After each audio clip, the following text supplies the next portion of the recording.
ಇಂಡಿಯಾದಲ್ಲಿ ಸಿಸಿಟಿವಿ ಕ್ಯಾಮೆರಾಗಳು ಬ್ಯಾನ್ ಆಗ್ತಿದಾವೆ. ಅದುವೇ ಫಸ್ಟ್ ಏಪ್ರಿಲ್ ಇಂದಾನೆ. ಇದ್ರಲ್ಲಿ ಒಂದು ಕ್ಯಾಚ್ ಇದೆ, ಅದನ್ನ ತಿಳಿಸ್ಕೊಡ್ತೀನಿ. ನಮ್ ಟೆಕ್ಗೋಡ್ರ ಪೇಜ್ ನ ಫಾಲೋ ಮಾಡ್ಕೊಳೋದಂತೂ ಮರಿಲೇಬೇಡಿ. ಈ ಬ್ಯಾನ್ ಬಂದ್ಬಿಟ್ಟು ಬೇಸಿಕಲಿ ಚೈನೀಸ್ ಪ್ರಾಡಕ್ಟ್ಸ್ ಗಳಿಗೆ, ಹಂಗಂದ್ರೆ ಎಕ್ಸಾಂಪಲ್ ಬಂದ್ಬಿಟ್ಟು ಐಕ್ ವಿಷನ್ ಮತ್ತೆ ಟಿಪಿ ಲಿಂಕ್ ಅನ್ನೋ ಒಂದು ಪ್ರಾಡಕ್ಟ್ಸ್ ಗಳಿದಾವಲ್ಲ, ಇದ್ರ ಮೇಲೆ ಬ್ಯಾನ್ ಆಗಿರುತ್ತೆ.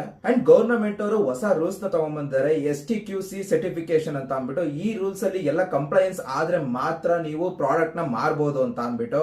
ಅಂಡ್ ಇಂಡಿಯನ್ ಬ್ರಾಂಡ್ಸ್ ಗಳಿಗೆ ಸ್ಟ್ರಿಕ್ಟ್ ಆಗಿ ಒಂದು ರೂಲ್ಸ್ ನ ಕೊಟ್ಟಿದ್ದಾರೆ. ಏನು ಅಂತಂದ್ರೆ ಚೈನೀಸ್ ಓರಿಯೆಂಟೆಡ್ ಚಿಪ್ಸೆಟ್ ಗಳನ್ನ ಅವ್ರದ್ದು ಸಿಸಿಟಿವಿ ಇದರಲ್ಲಿ ಯಾವುದೇ ಕಾರಣಕ್ಕೂ ಯೂಸ್ ಮಾಡಬಾರ್ದು ಅಂತ ಅಂದ್ಬಿಟ್ಟು. ಸೊ ಈಗ ಮೇನ್ ಕ್ವಶನ್ ಇರೋದು, TP ಲಿಂಕ್ ಅಂತ ಹೇಳದ್ನಲ್ಲ, ಅವರು ನಂಬರ್ 3rd ಪೊಸಿಷನ್ ಅಲ್ಲಿ ಇದ್ದಾರೆ ಇನ್ ಟರ್ಮ್ಸ್ ಆಫ್ ಸೇಲ್ಸ್ ಅಲ್ಲಿ. ಸೊ ಅದನ್ನ ಹೇಗೆ ಟ್ಯಾಕಲ್ ಮಾಡ್ತಾರೆ, ಲೈಕ್ ಸಡನ್ ಆಗಿ ಒಂದು ಮಾರ್ಕೆಟ್ ಡಿಸಪಿಯರ್ ಆದಾಗ ಅದನ್ನ ಫಿಲ್ ಮಾಡಕ್ಕೆ ಇಂಡಿಯನ್ ಬ್ರಾಂಡ್ಸ್ ಗಳು ಬರಬೇಕು.